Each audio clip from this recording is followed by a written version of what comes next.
What up, YouTube? It's your boy Wigs. Yeah, today we got a really cool figure. I'm pretty amped about this figure. This figure looks awesome. Like, it's the McFarlane Toys DC Multiverse Jokerized Nightwing. That's a mouthful, but I like to shout out the whole company. Now, this figure's cool, man. I saw this figure on the shelf and I was like, what? I had to have this thing. The sculpt, it's just a cool figure. Cool looking figure. There it is. Check out the box.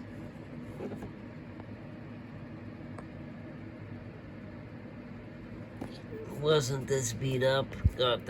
I got that in my trunk, unfortunately. Wow, would you look at that, man? That is cool. Look at that portrait.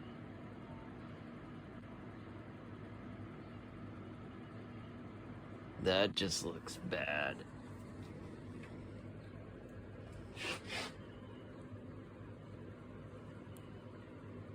Unfortunately, I don't have my turntable here, my tripod, my microphone, anything here where I'm currently quarantined at.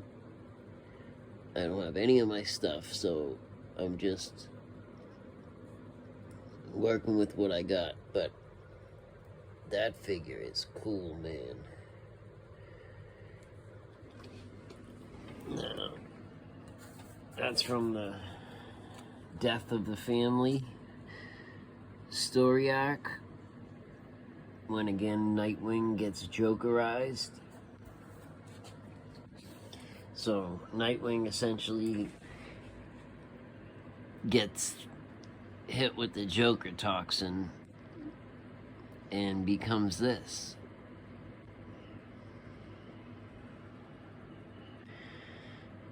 Again with the seam line going through the hair, like Legends, but they hit it fairly well this time with the hair. I mean, you could probably honestly even shave that down a little more yourself and make it look a lot better. That thing looks pretty bad on a shelf, man. I plan on putting this bad boy next to my Batman Who Laughs premium format statue when that comes in, along with the Robin Crow McFarlane released from the DC Multiverse line. So I think this figure with the Robin Crow figure would look pretty, they'd go good with the Batman Who Laughs, you know. I mix and match. I don't care. I'll put a Hot Toys next to a Legend, next to a whatever. As long as they fit the theme and look cool together, I don't care.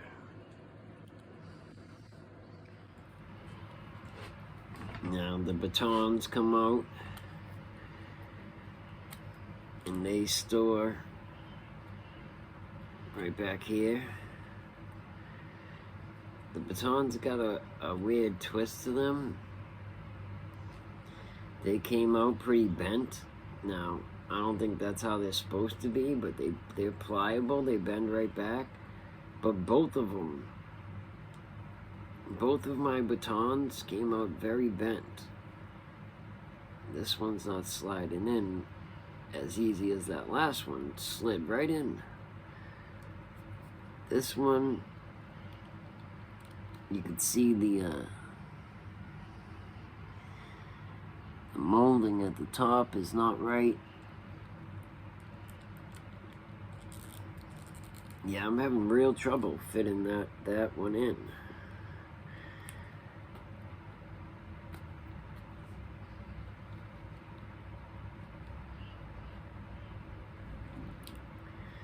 I had to use two hands and kind of lift this up, lift the red piece up while I slid it in, but I got it in. One of those was definitely, and this one's not as pliable, this one's not really pliable at all.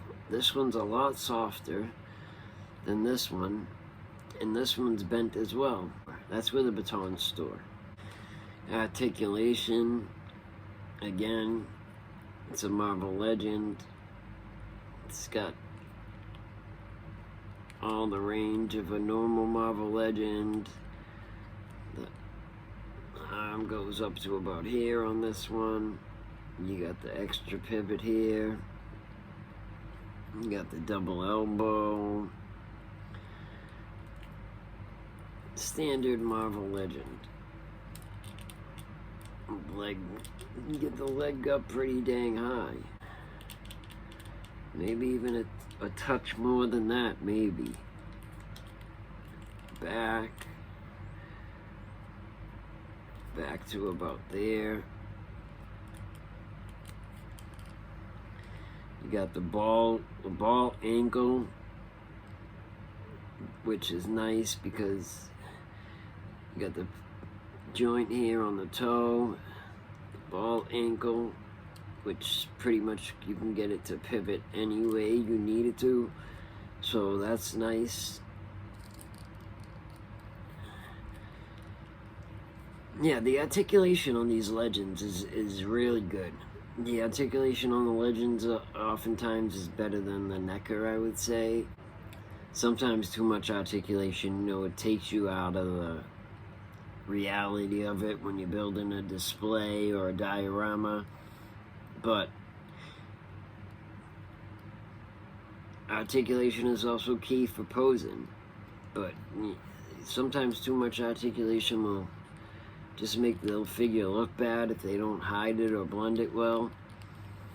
This Legend, I mean, the way they did the knee pads, it's not a bad looking figure. The articulation doesn't detract too much from the overall look of the figure.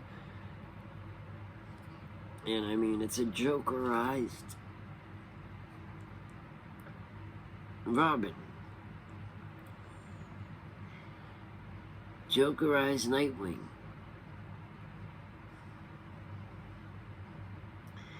That is a seriously cool figure. Some of these DC Multiverse figures are really cool. Like McFarlane's putting out some very cool concepts.